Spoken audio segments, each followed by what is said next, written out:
All right, what's good? What's good? If you have been following my channel over the last few weeks, you might have noticed I've done some POV shoots down in Austin, and I really enjoyed doing those. I always tell people I'm not a photographer. I just work in video. However, both my wife and my daughter keep telling me, yeah, I'm a photographer. Okay. So I don't claim the title yet, but I do enjoy photography. I do enjoy street photography. I do enjoy shooting POV. So I wanted to go over my POV setup, my basic POV setup that is. Depending on what I'm out on, if I'm on my board, if I'm on foot, if I'm driving around, or if I am on my bike, the setup is a little different. But these are the basics here. So I'm gonna go over these one by one just to show you what we got. So of course, the centerpiece of this rig is the Canon R5. Mostly I will have the Canon EF 85mm f1.8. I usually shoot with the 85mm because unlike the other two lenses I have here, this is has a longer focal length, and 85mm allows me to get the shots that I want without having to be in someone's face. I'm not quite comfortable with that yet, but occasionally I will shoot with something else like the 50mm.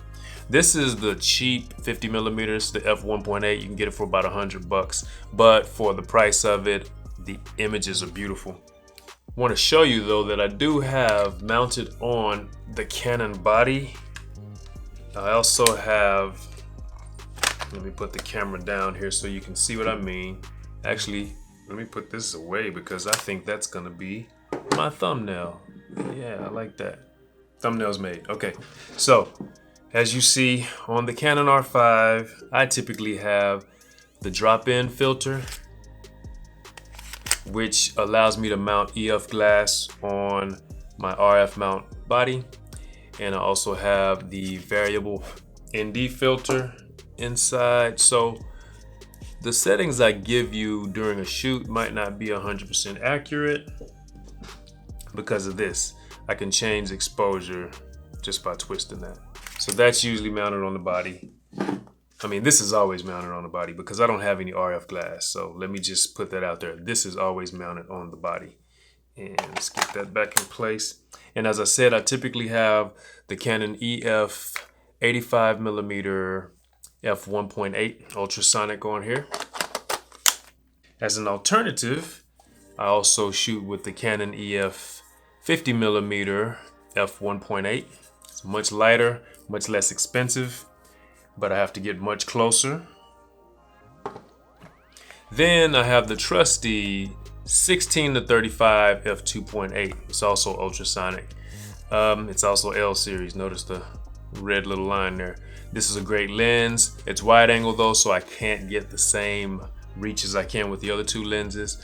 But if I want to go out with just a single lens, a lot of times this is what it is. One thing I'll say about my settings also, what I try to challenge myself to do is not change any settings that will change the focal length in body.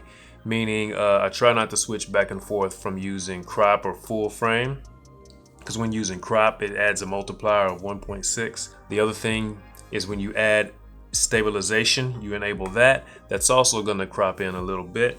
So I try to avoid switching those modes on or off depending on how I'm shooting. But reason being, when I'm going out, I'd like to focus on trying to find shots and not on should I be changing my focal length, should I be doing crop, and so on.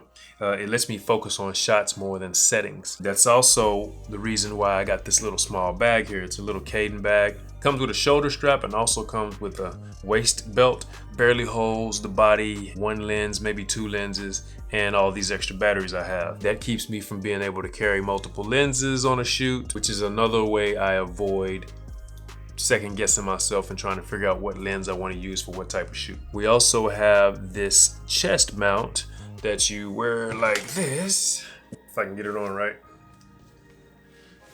Okay, so you wear the chest mount like this. And the idea is that you have it on as tightly as possible. And then of course, you connect the quick release mount right there. Lock it into place. If I can, there we go. And then There we are.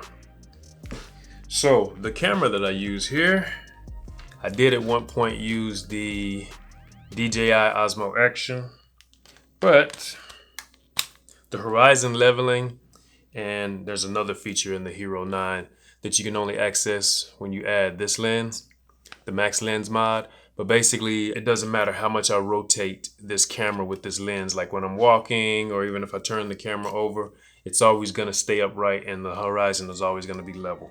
So that is why I use this camera. So let me jump in here, and you notice in the mirror, you can see that the camera is upright, but as I rotate it, in the reflection, it is upside down, going all the way around. But when I play back the footage, you'll see that everything remains level. So that is why I use this camera. And you notice that I have this out just to show you this. If you can see, that's a regular GoPro mount, or standard GoPro mount, let's say that.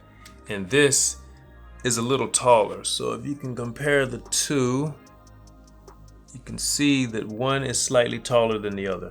The reason I use this is because when I have this strapped to my chest, it allows me to tilt the camera all the way back like this, even upwards a little bit. With that right there, the best I can do with camera tilting is about maybe right there.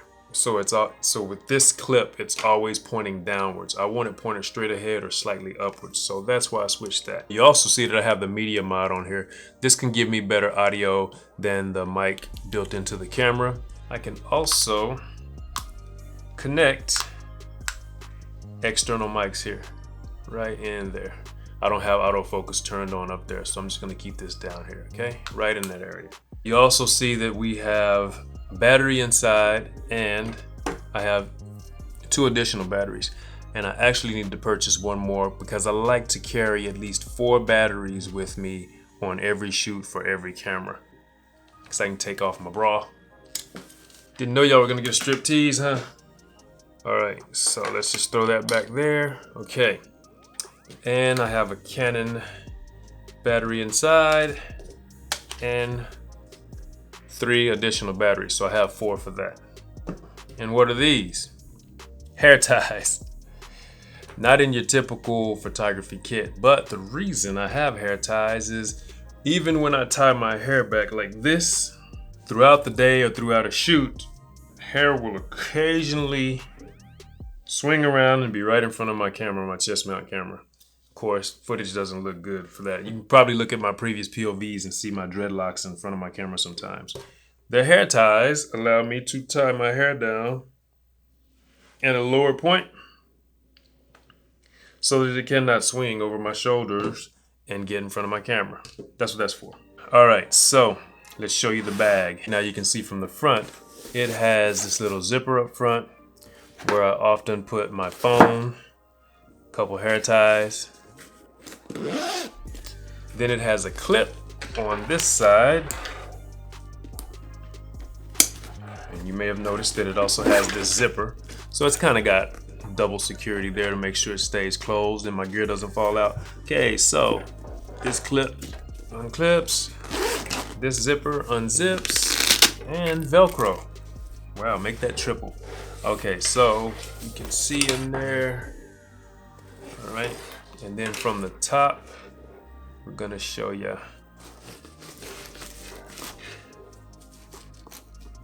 And then I drop batteries on this side.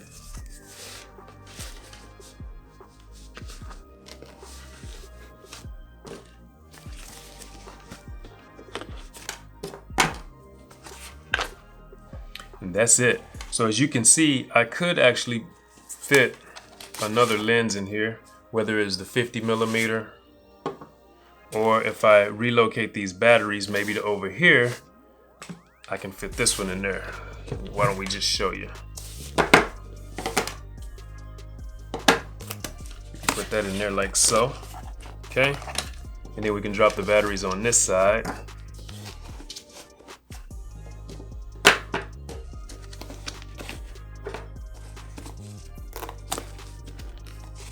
And everything still zips up.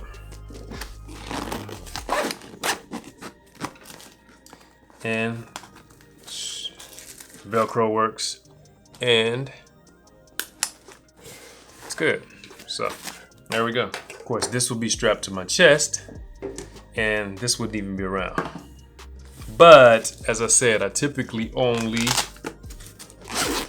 do my POV shoots with a single lens, and that most likely will be the 85mm.